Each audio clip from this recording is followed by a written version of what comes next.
It's been said author Fran Lebowitz disapproves of just about everything, except sleep and cigarettes. And that's just for starters. She's in conversation with Mo Rocca. Did you have strong opinions as a child? I did, but no one cared about them. So who did you give them to? Well, I tried to tell them to my parents, but when I was a child, I had to go to sleep. My bedtime was 7:30, till I was like 13. So I once said to my mother, why did you make me go to bed so early when I was like 12 years old? And my mother said, to tell you the truth, by 7:30, I just couldn't listen to you anymore. Most writers write for a living. Fran Lebowitz talks. Yes. Yes. And at a recent appearance at Connecticut's Ridgefield Playhouse, she weighed in on everything, from marathons. Here's what I would run 26 miles. If there was a German soldier behind me with a gun.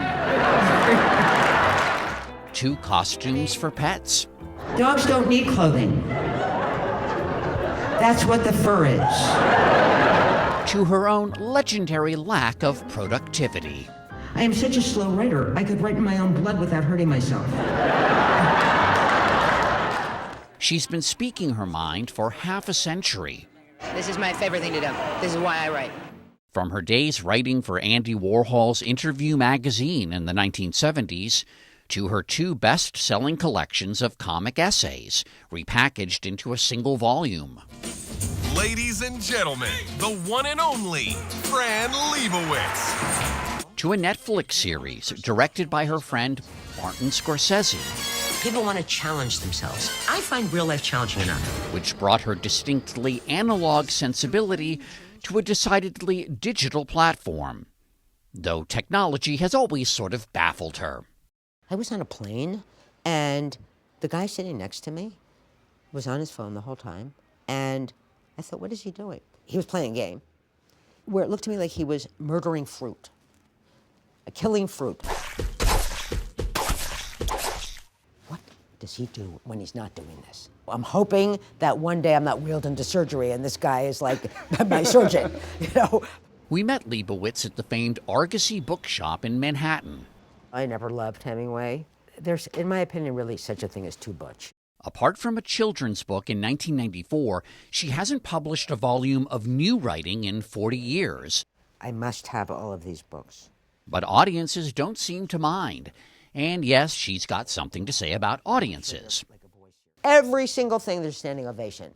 There is overenthusiasm on the part of the audience, you know, who has absolutely no way to judge the thing to begin with. I went to the ballet, maybe now 10 years ago, and I was shocked by the audience. So the second the first dancer put their foot on the stage, the audience erupted in cheers. I was shocked by this, okay? It used to be, if Baryshnikov managed to hang in the air for maybe, say, a full 15 minutes, they'd be like, okay, so the audience is, you know, who are they applauding? Themselves. Lebowitz grew up in Morristown, New Jersey, where the reception to her wasn't exactly warm.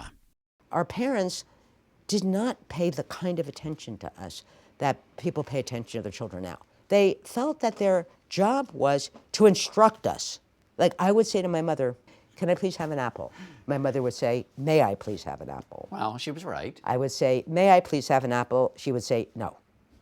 Okay, so that was childhood in the 1950s, not just mine. Leibowitz's scholastic record was not without its blemishes. I was expelled from high school. For what? The headmaster sent a letter, and the letter just basically said, she is a bad influence on the other girls and is usurping my power. Perhaps a certain revolutionary wardrobe choice was to blame.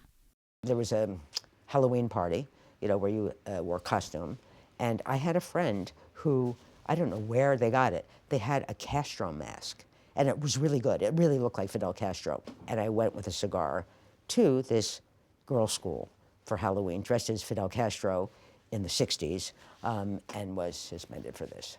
In fact, Lebowitz, who is gay, has never been particularly radical. Sometimes kids come up to me in the street and say, thank you. Thank you for fighting for our rights. I didn't fight for your rights. I didn't fight for my rights. I just tried to avoid these problems. That's what I did. You know, I didn't, thank you for fighting for gay marriage. I never fought for gay marriage. We never heard of it. These two words together didn't exist, and who wanted it? Not me.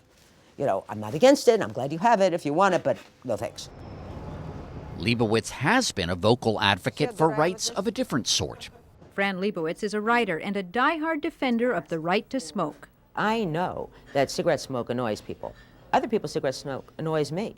But there are no other laws in this country about annoyance. I mean, this is supposed to be, you're not entitled not to be annoyed. Here's the thing.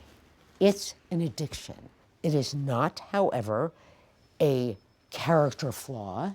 It is not a sign of immorality. It is just a bad habit. Fact is, it's a vice that gives Fran Lebowitz pleasure. Speaking of which, Are people having enough pleasure these days? You know, I don't know, but I will tell you this. If you're not having fun now, you will never have fun. So if you're not having fun in your 20s, by the time you're my age, I will be long dead. You know, but try to remember that Fran said, I should have had fun in my 20s.